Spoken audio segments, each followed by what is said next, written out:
To set the scene, we have Eliza playing the senior nurse, Chloe playing the new grad, and Brooke playing the acting nun. Within our film, Chloe is having troubles with Eliza, the senior nurse. Chloe is unable to resolve the conflict by herself, so she decides to approach Brooke, the acting nun. Okay, Bob, your blood pressure looks great, not an issue at all. Is there anything else I can get you while I'm here? No, no worries. Well, give me a buzz if you think of anything, okay? Thanks. And you haven't killed anyone yet? Oh, come on, why are you ignoring my question? We all know you're going to stuff it up eventually. Look, Eliza, I'm just trying to do my job. Like, what have I done to get on your bad side? You're not on my bad side. I simply just don't like you. I think you're an incompetent fool. Like the way you just treat your patients, you don't communicate with them properly. Alright, well, I'm sorry. Everyone's entitled to their own opinion, I guess, but as nursing and working as a team, what can I do to get on your good side again, to change your opinion of me? Oh yeah, let me think. Maybe you could just leave this ward, this whole facility. I just don't want to see you anymore. I just think that you can't work as a nurse. You don't have the guts to be a good nurse. I'm the senior nurse here. I'm the one that the people trust. They don't trust some new little baby pup like you. Okay, well, obviously this isn't going to work, so I'm just going to leave then.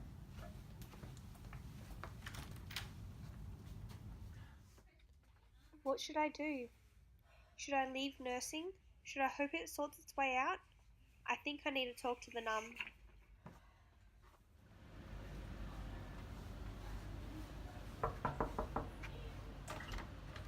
Good morning, Brooke. How are you? Oh, hi Chloe, how are you? How have you been finding the ward lately? Yeah, it's been okay, but I've come to talk to you just there's a few issues that have been bothering me. Okay, did you want to close the door behind you and we'll sit down and have a talk about what's been happening?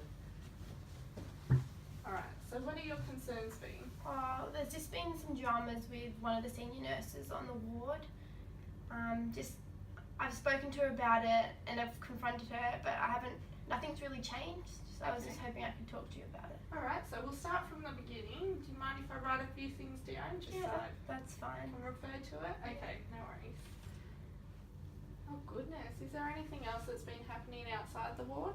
Well, now that you asked, I've been receiving some inappropriate emails and messages, like text messages, and I'm not quite sure how she got my personal details because I've never shared them with her. Okay, do you mind if I see these messages? Oh, sure, let's get my phone.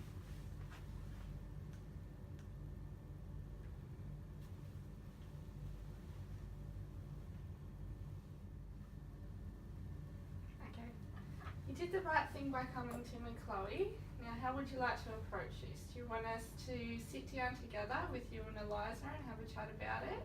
Or would you like me to talk to her in private?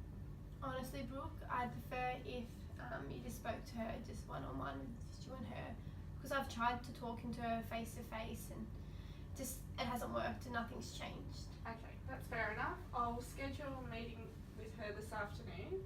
In the meantime, I'm going to put you on the other side of the ward with our other senior RN, Sally, so that That'd be good, you can thanks. avoid her in the meantime. And we will get this sorted because, as I said, it's unacceptable behaviour. Okay, thanks so much for that, Brooke. That's not a problem. Thank you for coming to me about it.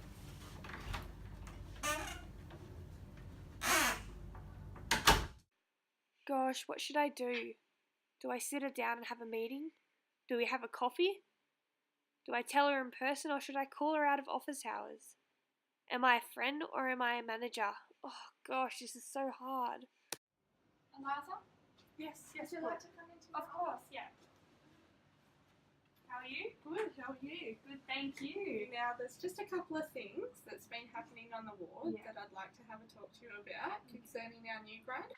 Brooke uses her interpersonal and communication skills to resolve the conflict between Eliza and Chloe. Brooke explains to Eliza that she is worried about the way Chloe is being treated in and out of the ward setting. Eliza agrees that she hasn't approached the situation correctly and understands the consequences if she continues to treat new staff members the way she has been. What is debriefing? Debriefing is an important strategy for learning to detect positive and negative outcomes in the situation. Debriefing assists with performance improvement. Within a debrief, individuals can discuss the goal of the action, thought process, and incorporate improvement for the future. All debriefs have a shared structure. The structure we're using to debrief is the CPI coping model. Guys, so this is our debrief on our scenario. Within this debrief, we're using the CPI coping model. The first level of the coping model is control. Within this question, you ask whether we're ready to debrief on the situation, and we are ready to debrief. We also ask what went well, and Chloe's going to state that. So Chloe's first attempted to solve the problem with Eliza. She asked Eliza why she had a problem with her and whether there was anything that Chloe could do to change Eliza's feelings towards her.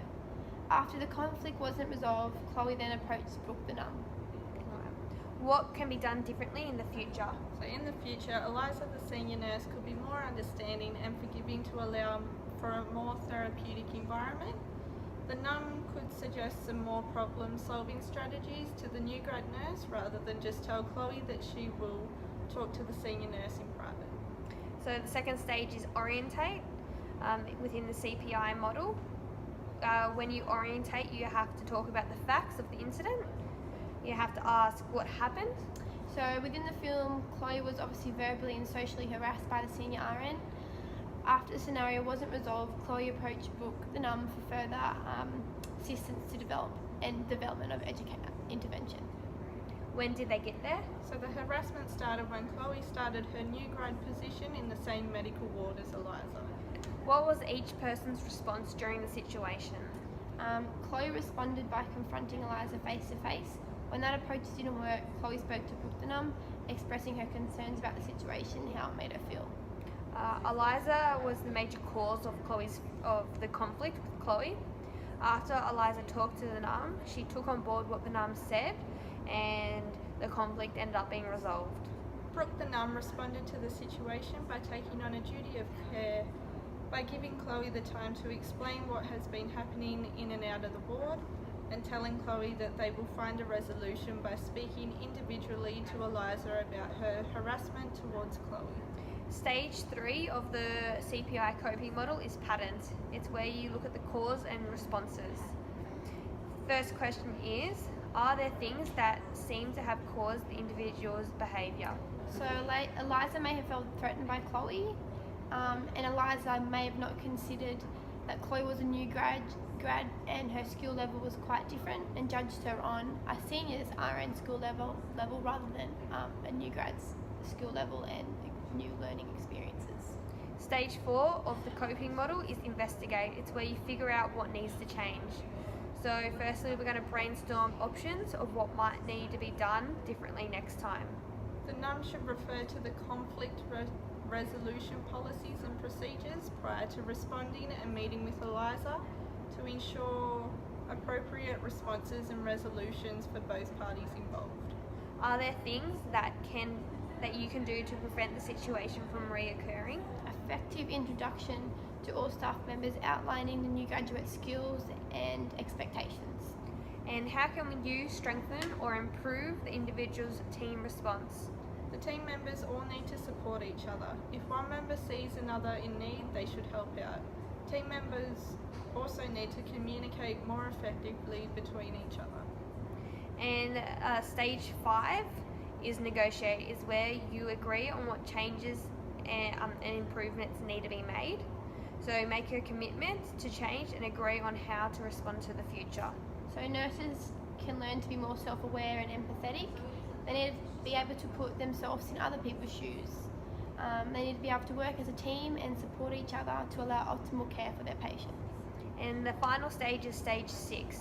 This is where you offer each other support and encouragement. You also express trust, confidence and respect of colleagues. Within the scenario, the team has to try and join as one. Eliza, the senior nurse, will have to show more respect, patience and confidence in Chloe, the new grad. Eliza needs to give Chloe a chance to develop her ward skills and therapeutic rapport.